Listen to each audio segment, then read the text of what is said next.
នាថ្ងៃទី17ខែមិនិនាឆ្នាំ2013ម្សិលមិញនេះនៅសាលាឃុំកណ្ដែកស្រុកប្រាសាទបាគងខេត្តសៀមរាបមានធ្វើការរៀបចំបោះឆ្នោតជ្រើសរើសតំណាងយុវជនប្រចាំឃុំដែលរៀបចំឡើងដោយក្រុមប្រឹក្សាយុវជនកម្ពុជាសាខាខេត្តសៀមរាបក្រោមវត្តមានរបស់លោកខំលឿប្រធានក្រុមប្រឹក្សាឃុំកណ្ដែកដែលមានការចូលរួមពីសំណាក់អស់លោកស្រីនៃក្រុមប្រឹក្សាយុវជនកម្ពុជាសាខាខេត្តនិងយុវជនយុវតីប្រជាពលរដ្ឋជាច្រើនរូបផងដែរការបោះឆ្នោតជ្រើសរើសតំណាងយុវជនប្រចាំឃុំនេះធ្វើឡើងក្នុងគោលបំណងជំរុញដល់យុវជនប្រជាជនចូលរួមក្នុងកិច្ចអភិវឌ្ឍនៅក្នុងសហគមន៍ខ្លួនបង្កើនការចូលរួមអនុវត្តគោលនយោបាយភូមិឃុំមានសុវត្ថិភាពនិងគោលការណ៍វិមជ្ឈការនិងវិសហមជ្ឈការព្រមទាំងបណ្ដុះអ្នកដឹកនាំវ័យក្មេងបង្កើនសម្លេងយុវជនក្នុងថ្នាក់មូលដ្ឋានចូលរួមការងារក្រុមប្រឹក្សាឃុំសង្កាត់និងពង្រឹងការយល់ដឹងរបស់ប្រជាជនយុវជនពីរបៀបចុះឈ្មោះបោះឆ្នោតនិងទៅបោះឆ្នោតនៅពេលខាងមុខនេះមានប្រសាសន៍នោះដែរលោកជាផុងប្រធានក្រុមប្រឹក្សាយុវជនកម្ពុជាសាខាខេត្តសៀមរាបក៏បានលើកឡើងពីគោលបំណងនៃការបោះឆ្នោតជ្រើសរើសតំណាងយុវជនឃុំកណ្ដែកគឺធ្វើឡើងក្នុងការជួយជំរុញ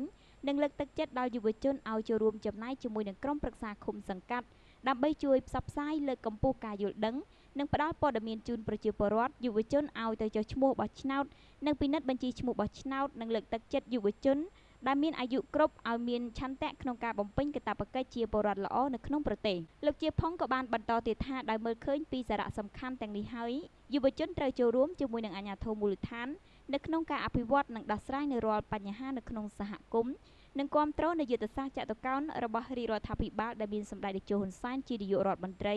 ក្នុងអភិបាលកិច្ចល្អជាស្នូលក្នុងគោលបំណងដើម្បីបញ្ជ្រាបការយល់ដឹងរបស់ប្រជាពលរដ្ឋពីរបៀបទៅចុះឈ្មោះបោះឆ្នោតនិងទៅបោះឆ្នោតនៅពេលខាងមុខនេះម្យ៉ាងទៀតសកម្មភាពរបស់ក្រុមប្រឹក្សាយុវជនកម្ពុជាមាននៅក្នុងគោលដៅចំនួន13រាជធានីខេត្តក្រោមការគាំទ្ររបស់អង្គការ USAID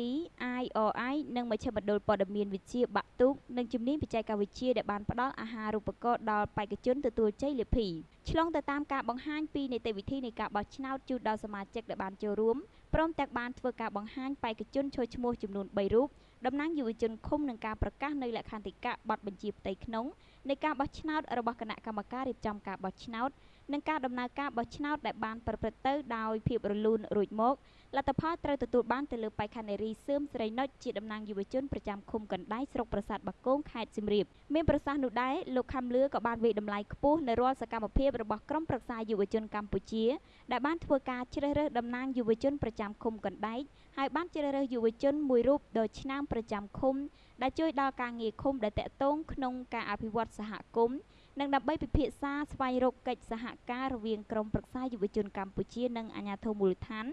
នៅក្នុងការចូលរួមគាំទ្រលើកកម្ពស់អភិបាលកិច្ចល្អដល់ថ្នាក់មូលដ្ឋានជាការរួមចំណែកដល់កិច្ចអភិវឌ្ឍមូលដ្ឋានទៅលើវិស័យអប់រំបរិស្ថានសុខភាពនិងសេវាកម្មរដ្ឋបាលសន្តិសុខមូលដ្ឋានលោកខំលឿក៏បានបញ្ជាក់ថាយុវជនគឺជាកម្លាំងចលករដ៏មានសក្តានុពលទៅលើសកម្មភាពអភិវឌ្ឍនានារបស់រាជរដ្ឋាភិបាលម្យ៉ាងទៀតបណ្ដាញយុវជនរបស់ក្រុមប្រឹក្សាយុវជនកម្ពុជាគឺជាភ្នាក់ងារយ៉ាងសំខាន់ក្នុងការផ្សព្វផ្សាយនិងជំរុញលើកទឹកចិត្តដល់ប្រជាពលរដ្ឋនៅសហគមន៍ពីការពិនិត្យចុះឈ្មោះបោះឆ្នោតនិងទៅបោះឆ្នោតឲ្យបានគ្រប់គ្នានៅពេលខាងមុខនេះលោកខំលឿក៏បានគូបញ្ជាក់ថាឆ្លងតាមរយៈការបោះឆ្នោតជ្រើសរើសតំណាងយុវជនប្រចាំឃុំ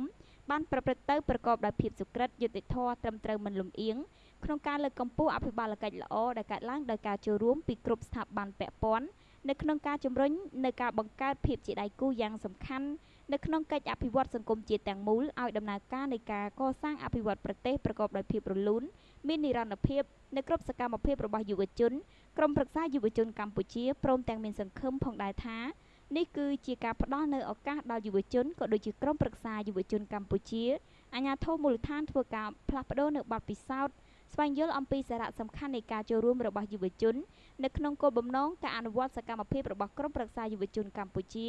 នៅក្នុងការស្វែងរកនៅកាលានុវត្តភាពនានាសម្រាប់បន្តកិច្ចសហការឲ្យកាន់តែមានប្រសិទ្ធភាពក្នុងការធានានិងផ្ដល់នូវភាពងាយស្រួលដល់ការចូលរួមសកម្មភាពរបស់យុវជននិងប្រជាពលរដ្ឋនៅក្នុងសកម្មភាពអភិវឌ្ឍ